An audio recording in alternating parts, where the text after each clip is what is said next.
একজন content creator তৌহিদ উদ্দিন আফ্রিদি, দেশজুড়ে যার ফ্যান ফলোয়ার নেহাত কম নয়।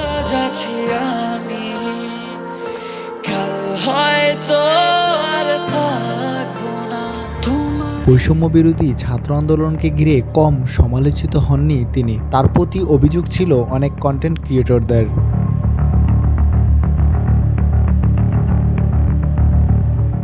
তিনি টাকার বিনিময়ে আওয়ামী লীগের সাথে আঁতাত করেছেন বলে জানায় অনেকে। এর পরিপ্রেক্ষিতে রাজধানী যাত্রাবাড়ী থানায় হত্যা মামলার আসামি হলেন কন্টেন্ট ক্রিয়েটর তৌহিদ উদ্দিন আফ্রিদি। এই হত্যা মামলায় 11 নম্বর আসামি হিসাবে অভিযুক্ত করা হয়েছে তাকে। এ তথ্য নিশ্চিত করেছেন যাত্রাবাড়ী থানার ভারপ্রাপ্ত কর্মকর্তা মোহাম্মদ মঈনুল ইসলাম।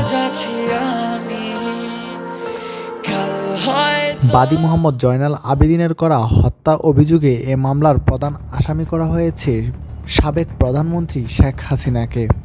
আসামির তালিকায় 2 নম্বরে রয়েছেন ওবায়দুল কাদের, 3 নম্বরে রয়েছেন আবদুল্লাহ আল মামুন। এই হত্যা মামলার তালিকায় রয়েছেন তৌহিদ উদ্দিন আফ্রিদির বাবার নামও। এ মামলায় তার বাবার নাম নাসির উদ্দিন সাথী, মাই টিভির মালিক 22 নম্বর আসামি। এ হত্যা মামলায় সর্বমোট 25 জনকে আসামি করা হয়েছে।